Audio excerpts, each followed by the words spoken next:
Hello and welcome to Reed Scholars Live. I am your host, Dr. Mary Fleming, and current president of Reed Scholars. I am super excited today to have with us Dr. Bianca Adams, who is a general dentist in Fayetteville, North Carolina, and the owner of a practice called Bellissima, which is very pretty. So welcome, Dr. Adams. How are you today? I'm doing great. I hope you are. Yes, I am. I guess trying to figure out what season it is. The weather keeps changing. It does. It does. I think we're in winter. This Thank morning felt like winter. Didn't feel quite like fall. It is keeping us guessing, keeping us guessing. Well, thank you for joining us and sharing a little bit about your story today. So, why don't we just kind of start with what's your pathway? Like many of our guests and many of us, you didn't necessarily have a straight pathway, right? So, At all. so started off your undergrad career thinking about public health, and now, of course, you're a general dentist. So, take us a little bit back and tell us how you made those decisions.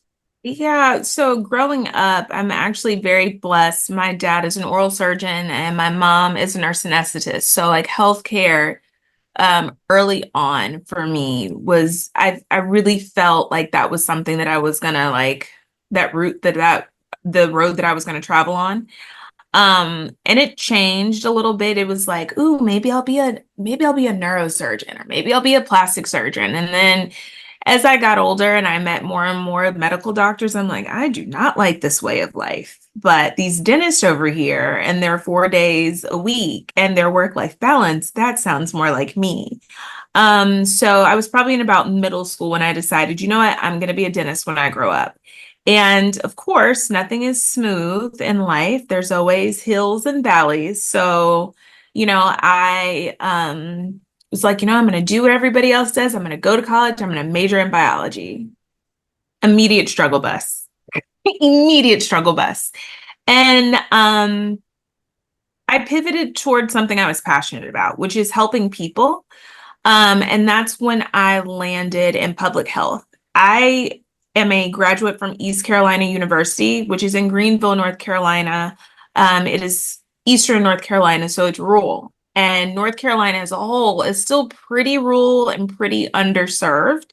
Our bigger cities are Fayetteville, Raleigh, Durham, Triangle area, and then Charlotte. But there's tons of counties and cities and towns in between there that are underserved. And majoring in public health and earning that BS in that degree, it allowed me to really kind of dig into the state that I now call home. I'm also a military brat, so I've lived a little bit of everywhere.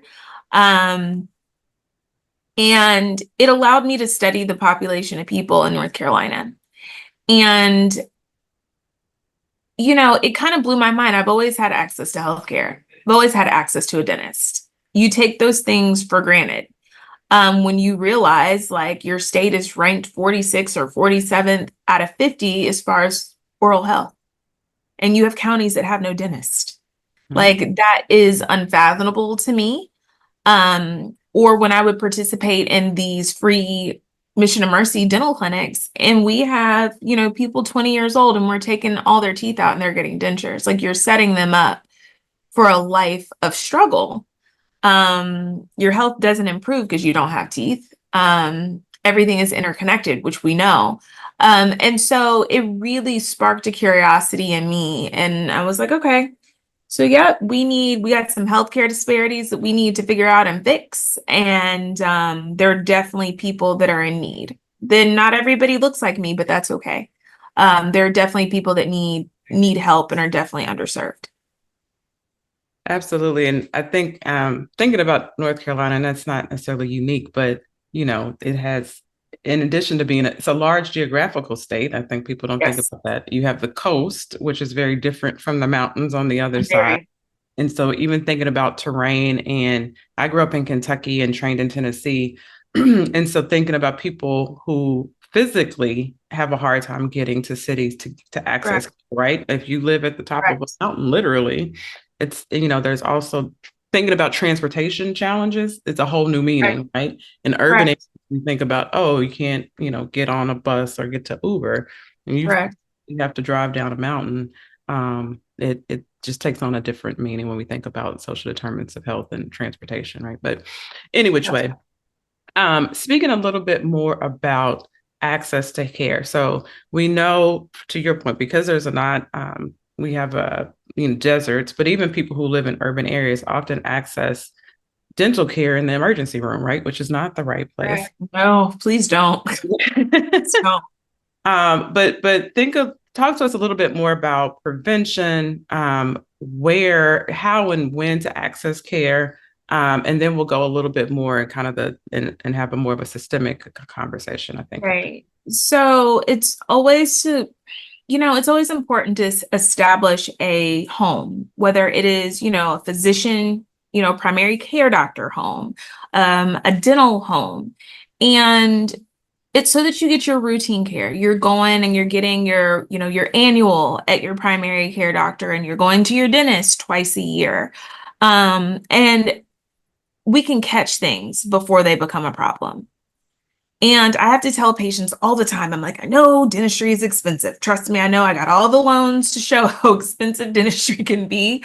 I get it. I understand. But me telling you you have a problem today and it's just a small cavity, it does not get any less invasive. And it also does not get any less expensive than it does today. So prevention with everything is key. The sooner we can address an issue, the sooner we can treatment plan, the sooner we can tackle that problem, the better off your outcome is going to be. The longer we wait or we delay treatment, the more aggressive treatment becomes, the more expensive treatment becomes. And then that introduces another whole set of host issue type things. So by going for your annual visits for your primary care doctor, also going to your dentist twice a year. There are many times that I've had patients that have come in, and usually when you come to the dentist more than you go and see a primary care doctor. Yeah. So you're coming in and I'm like, well, there's some changes here. Whether it's your blood pressure, whether it's your blood sugar, we can detect a whole lot of things based off your oral health. And I'm like, well, it sounds like we need to send you to your primary care doctor because you need some labs. Some things are not right. Or you're talking to people and you are really able to some days I'm a therapist, some days I'm not even, I'm like, talk to me about what's going on. I'm seeing some wear patterns on your teeth, and you're talking about your jaw hurts and you're getting these migraines and these headaches. What is stressing you in your life? What has changed since the last time I've seen you? And it's really, really important, right, to be able to really talk and identify with your patients and then being able to get them the help that they need. So I've had many patients that I've said, okay, there's something going on systemically. I have some ideas maybe of what it can be, but I'm going to send you back to your primary care doctor. Or you've come in here for treatment and your blood pressure is too high and you are walking around these streets with stroke level blood pressure and you will not have a stroke here today. So either you're going to go to your primary care doctor, or I'm going to send you to the emergency room. You pick. Or, you're a diabetic and we're getting ready to do something on you and your blood sugar's too high. We're not doing that either. Like we gotta be in control. So a lot of times I really do stress the importance of taking care of yourself.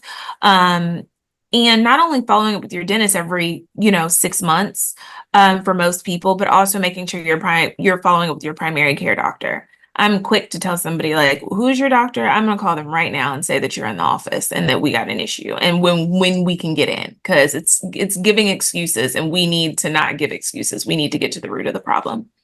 Absolutely. And so going one step further from that, so we talk about there's signs of other systemic illnesses that can show up in the mouth and the teeth and oral health. But you alluded to this earlier, also talking about long-term health outcomes and longevity around oral health, right? And so if you get all your teeth pulled at 20, even if you get your teeth pulled at 40, right? There's still implications on long-term health outcomes. So tell people how those things work together. Well, I like to say, and now people are like, your oral health, your mouth is the gateway to your overall health. If you think about it, the mouth that you put in your food affects your overall, or the food that you put in your mouth, sorry, affects your overall health, right? If you're diabetic, you eating cake and cookies all day that you're inputting into your mouth is going to cause an inflammatory response in your body. Your blood sugar is going to skyrocket, can lead to multiple system organ failure, diabetic comas, but also a ton of sugar destroys your teeth. And if you have a systemic issue like diabetes and it has an inflammatory response, a lot of times those people may also deal with periodontal loss or periodontal disease, which is bone loss. So now we're talking about you can't remove effectively the plaque and the calculus and the bacteria that causes this bone loss. So now we're talking about, well, what do we do? We're talking about losing teeth at this point. And our teeth are not meant just for us to smile and look pretty. They serve a function, a purpose. And so when we start losing these teeth and we can't replace them with anything, then we no longer can chew our food, right? So now we're taking big pieces of food and we are not able to digest it. And we're causing indigestion. We're causing acid reflux. We're causing more issues and more problems because we're not able to eat and digest food. And that doesn't even get into the types of food that now you're able to eat. You may not be able to have like the salad because you can't function to eat the salad. So you are resorting to things that you can eat. Those things may not always be the most nutritious and best foods for our body. So again, it's like it's a little circle. So the better we take care of our mouths, the better that we take care of our whole bodies, the better we are as human beings. Even, smoking has implications. And when I see patients and they're like, oh, I don't smoke that much. I'm like, well, I know that you smoke on the left side. That's your favorite side. And they're like, how do you know? I'm like, because I'm seeing like early changes in your mouth that can manifest to oral health or oral cancer, which is a huge problem and very malignant if it's not caught early. And it is a nasty, nasty cancer to have. And not only that, like we have enough things that affect our lungs. Like we still deal with COVID. You really want to smoke too. Like we need to figure out, then that leads me to a different conversation. Like, okay, so let's do some smoking cessation. I'm not telling you to quit cold turkey today, but like, that opens up like, why are we smoking? What stressors do we have? Can we take a walk instead? Can we, what else can we do? What supplements can we do? Okay, great. Let's do a lozenge, but let's do a sugar-free one because we already got enough issues. Like we're, everything is so interconnected. And luckily I was fortunate to go to a dental school that taught us that everything was interconnected. I think for a long time, it was medical over here and dental over here, and we had no connection. And, we all have to kind of work together to best suit our patients. Absolutely. One of the other catchphrases, right, is put the mouth back in the body, right? Because they've Yes, been separate in training, in correct. reimbursement. I mean, that's a whole nother thing, right? We could go down the difference in reimbursement and how that affects access to care with coverage. But and to your point, I think not focusing on your oral health is detrimental to your overall health altogether. And so we have to continue to have these type of conversations. I love how focused you are on the interconnectivity, sending people back to their PCPs, recognizing when something is amiss, having those therapy conversations, right? Because sometimes, like you said, you see them more often sometimes than you see your PCP. And so recognizing when things have changed and getting them to the right place. So definitely, I'm loving all of that. I know you are a practicing dentist and you have to go do the work that we are talking about. But as you're thinking about people who may be coming along in the public health space who might be interested in oral health or aspiring dentists, how would you encourage them? What are your words of wisdom that you want to part with today? Well, there's a couple of things. I think that, and this is kind of not answering your question at all, and I will get to it. I think that when we talk about access to healthcare, I think it's really important. I feel very passionately like it's not just that we get more people of color in programs and in schools. and getting them back into their communities or even pushing the narrative of mid-level providers because they still want to travel to the cities. I think when we talk about access to healthcare as a whole, we talk about making the procedure more affordable. I feel like we miss the mark with that. I think we miss the mark when we say, okay, well, we need more people of color, to go into these spaces so that they can come back and they can go to these rural areas or go to these urban areas and serve the people there. And people will be more trusting because you look like them or you're from there. And so, right.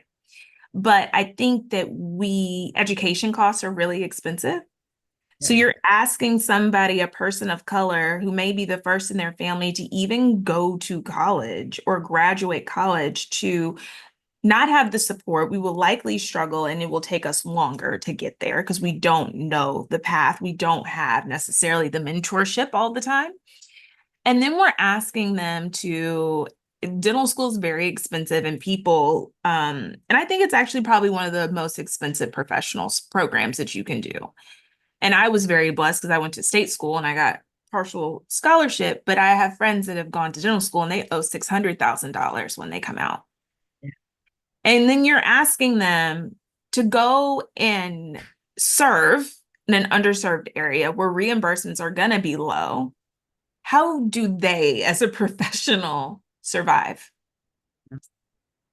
So they flock to the cities, they flock to the corporate groups that can pay them because they have $600,000+ worth of debt. We have to control every aspect of healthcare in order to fix the problem. And I don't think that people talk about that enough. We have to fix the educational costs. We have to fix how much these supply companies are able to charge us because it is outrageous for supplies. And in dentistry, we use a whole lot of supplies. And then, I'm like, geez, like, let's not be wasteful, guys. Let's not open that if we're not going to use it because, the cost of rewrapping it or whatever, or having to dispose of it, we're wasting money. And then dealing with insurance is a whole different thing. And I think that if we don't fix every aspect of that, we're always going to have a healthcare disparity issue. Because, there are doctors out here now that they're overwhelmed and swamped with debt. They can't think about going to a rural town. Like the reason why you got into the field, they don't feel like it's not reasonable for them to do that because they also have to live. And it's really, really unfortunate. And I don't really see it getting better. So while I encourage people to go to professional school, because I think that it's wonderful, right? I think that if you want to be a public health consultant, I think that that's beautiful. If you want to go to medical school, I think that that's wonderful. If you want to become a dentist, I am championing for you. But the type of mentor that I am is that I'm also going to be very real. And I'm like, there are people out here and social media is fake. There are people out here that give the illusion that this is how the life that you're supposed to have when you have that degree or when you've reached that mark.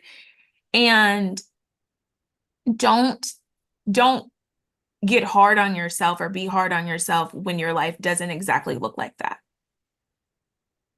Because everybody's situation is unique and different. People's circumstances are very, very different. The time that it takes to achieve certain things for certain people, I have friends that are very on top of it. And every time they apply for something, they get it and everything works out. Me, I'm always going to have to work hard. I'm always, going to have to say, okay, I'm always going to be the one to have to pivot. It's okay.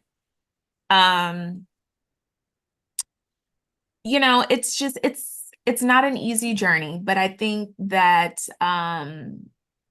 one thing I feel very passionate about is that for me in particular, and I struggled getting into dental school. I moved to San Francisco to do a post-bac, but I felt such strong conviction in my spirit that I'm like, if God put this desire when I was like 10, 11, 12 years old to become a dentist, like, why would he and I haven't wavered despite the struggles that I've had, that why would he not like help me figure out how to realize this dream? And sometimes that's all like the faith you have to hold on to it and to keep persevering. Absolutely. And so, you know, even in ownership, my office has only been open a year. It gets a little bit tough. And I'm like, okay, I have to remind myself that God didn't plant this vision and this dream and laid the framework and the groundwork for me to have this goal, this dream, if it wasn't going to work out.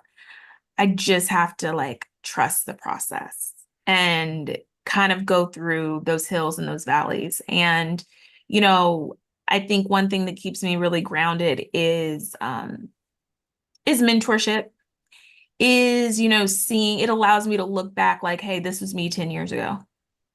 Right. And this is where I am now. And all things are possible. Um, and so I think that my biggest thing for people is like, don't give up.